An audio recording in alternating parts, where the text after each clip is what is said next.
ಇನ್ನು ಅತಿ ದೊಡ್ಡ ಹಾಸ್ಯ ಕಲಾವಿದ ನಟರಾದಂಥವ್ರು ಇದೀಗ ನಿಧನರಾಗಿದ್ದಾರೆ ಎಂಬ ಮಾಹಿತಿ ಬಂದಿರುವಂಥದ್ದು. ಹೌದು, ಇದ್ರ ಬಗ್ಗೆ ಸಂಪೂರ್ಣ ಮಾಹಿತಿ ನಾನು ನಿಮಗೆ ಕೊಡ್ತೀನಿ. ಅದಕ್ಕೊಂದು ಚಾನಲ್ ಕೂಡ ಸಬ್ಸ್ಕ್ರೈಬ್ ಮಾಡಿ. ಕನ್ನಡ ಸಿನಿಮಾ ರಂಗದಲ್ಲಿ ಮೇಲಿಂದ ಮೇಲೆ ಸಾವು ನೋವುಗಳು ಸಂಭವಿಸ್ತಾನೆ ಇದೆ. ಇದೇ ಸಾಲಿನಲ್ಲಿ ಮತ್ತೊಬ್ಬ ಪ್ರಖ್ಯಾತ ನಟ ಇದೀಗ ಸಾವನ್ನಪ್ಪಿರುವಂಥ ದೃಶ್ಯ ಈಗ ನಡೆದಿರುವಂಥದ್ದು. ನಿಜಕ್ಕೂ ಇದು ಬಹಳ ಅತಿ ದೊಡ್ಡ ಬೇಸರದ ಸುದ್ದಿ ಅಂತಲೂ ಕೂಡ ಹೇಳಲಾಗ್ತದೆ ಸ್ನೇಹಿತರೆ. ಇನ್ನು ಕನ್ನಡ ಚಿತ್ರರಂಗದಲ್ಲಿ ಸುಮಾರು 600ಕ್ಕೂ ಅಧಿಕ ಸಿನಿಮಾಗಳಲ್ಲಿ ಅಭಿನಯಿಸಿದಂಥ ಬ್ಯಾಂಕ್ ಜನಾರ್ದನ್ ಅವರು ಇಂದು ನಿಧನರಾಗಿದ್ದಾರೆ. ಬಹು ಅಂಗಾಂಗ ವೈಫಲ್ಯ ಮತ್ತು ಹೃದಯಾಘಾತಕ್ಕೆ ಒಳಗಾಗಿ ಬಹಳ ದಿನಗಳಿಂದಲೂ ಕೂಡ ಅತಿ ಹೆಚ್ಚಿನ ಚಿಕಿತ್ಸೆಯನ್ನು ಅವರು ಪಡೆಯುತ್ತಿದ್ದಾರೆ ಅಂತ ಹೇಳಲಾಗ್ತದೆ. ಇಂಥ ಅತಿ ದೊಡ್ಡ ಕಲಾವಿದ ನಟ ಇದೀಗ ನಿಧನರಾಗಿರುವಂಥ ಮಾಹಿತಿ ಬಂದಿರುವಂಥದ್ದು.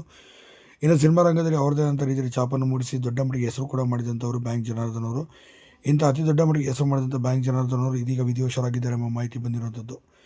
ಇನ್ನು ಸಿನಿಮಾ ರಂಗದಲ್ಲಿ ಇವರದೇ ಆದಂಥ ರೀತಿಯಲ್ಲಿ ಛಾಪನ್ನು ಮೂಡಿಸಿ ಸಾಕಷ್ಟು ಹೆಸರು ಕೂಡ ಮಾಡಿದರು. ದೊಡ್ಡ ದೊಡ್ಡ ಕಲಾವಿದರು ಕೂಡ ಇವರಿಗೆ ಹಾಸ್ಯ ನಟರಾಗಿ ಕೂಡ ಅಭಿನಯಿಸಿದರು.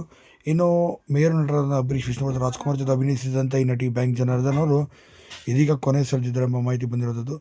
ಏನೇ ಇರಲಿ ಇವರ ಆತ್ಮಕ್ಕೆ ಶಾಂತಿ ಸಿಗಲಿ ಅಂತ ಬಯಸೋಣ.